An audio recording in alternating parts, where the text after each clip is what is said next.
इनका कोई ओवुलेशन पे फ़र्क होता नहीं है.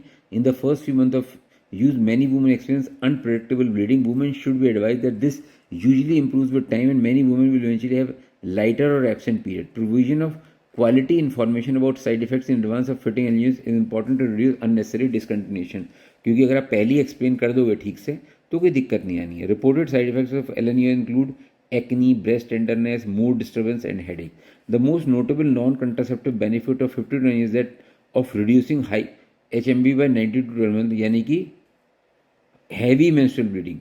It is more effective than oral treatments such as Northallerone, the Seopen necessary at reducing menstrual blood.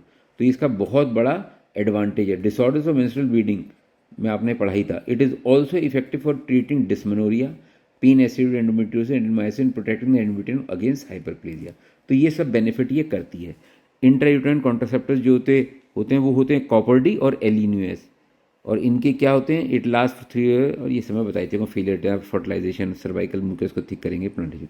While 13.8 US is not licence for use at treatment of haemorrhagic, it does reduce blood loss but is less likely to give amenorrhea compared to 52 milligram. The intermittent method consumption include the copper D and LNIUS. तो अब जो intrauterine device है उसमें दो हैं, एक तो copper T हमारे पास और एक है LNGIUS जिसके बारे में भी हम पढ़ रहे थे, जो प्रोजेस्टेरोन रिलीजिंग इंट्रायूट्राइन डिवाइसेस हैं. The copper the duration of use is between 3 and 10 years depending on the device use and age of woman at insertion. If a woman has a copper T inserted 40 years or above, it can be left in situ until the menopause. For women who have 52 milligram of LNGs at 45 years or above, device can be left for contraceptive, जैसा अभी मैंने आपको बताया था. There are number of copper Ts, copper IUDs available, and they vary in size and shape, copper content and duration of the usage. Most consist of a plastic frame with a copper wire.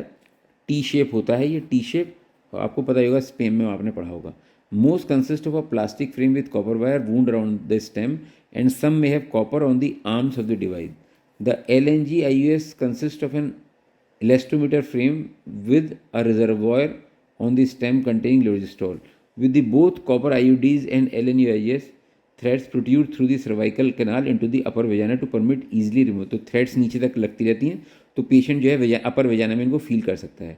Once inserted, the effective IUDs does not rely on the users, and so typical failure rates are much lower than the shorter acting methods of contraception. लेकिन हाँ, कई बार ये निकल के गिर जाते हैं, इसलिए थ्रेड्स चेक करते रहना चाहिए. In addition to routine contraception, the copper IUD can also be used for emergency contraception.